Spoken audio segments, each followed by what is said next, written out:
ભાવનગર જિલ્લાના ઉમરાળા તાલુકાના આ ખેડૂતે 12 મહિના સુધી સતત ઉત્પાદન મળી રહે તેવા આયોજન સાથે 5 જેટલા વિવિધ બાગાયતી પાકોનું વાવેતર કર્યું।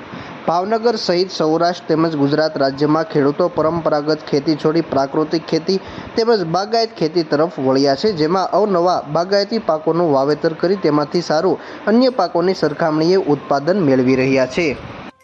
મારું નામ લાલજીભાઈ શ્યામજીભાઈ લુખી, મુકામ ગોલરામાં। હું પહેલેથી જ ખેતીમાં જોડાયેલો છું અને 4 ધોરણ સુધી અભ્યાસ કર્યો છે। મેં 9 વીઘામાં વાવેતર કરેલું છે।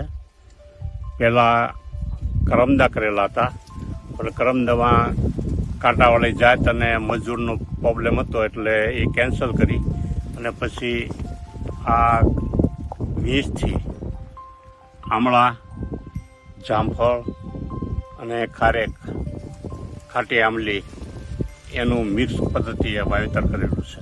એ કચ્છમાંથી લાવ્યો છું અને ટીસ્યુ લાવ્યો છું અને રોપા લાવ્યો છું।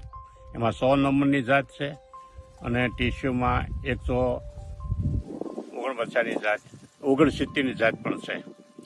અને 4 વર્ષે હજી બધામાં આવતું નથી, એક બ્લોકમાં વાવેતરમાં આવક ચાલુ થઈ ગઈ છે। બાકી આમળા અને જામફળ તૈયાર થયું છે।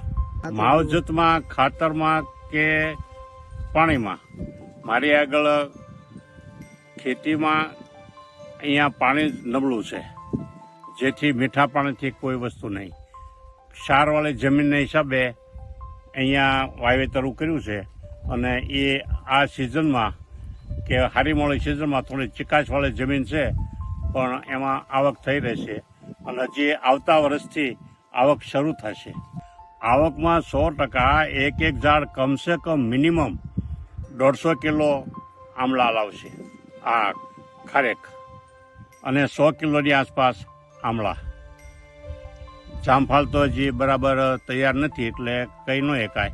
હવે આવકમાં એવું છે કે કમસે કમ 200થી 300 કિલો તો ગયા વર્ષે લીધા છે, બધી જાતમાંથી 150 કિલો, 200 કિલો અને 300 કિલો એમ અલગ અલગમાંથી લીધું છે। પણ આવતા વર્ષે થોડુંક વિશેષ થાય અને ચોક્કસ તો કહી ન શકાય।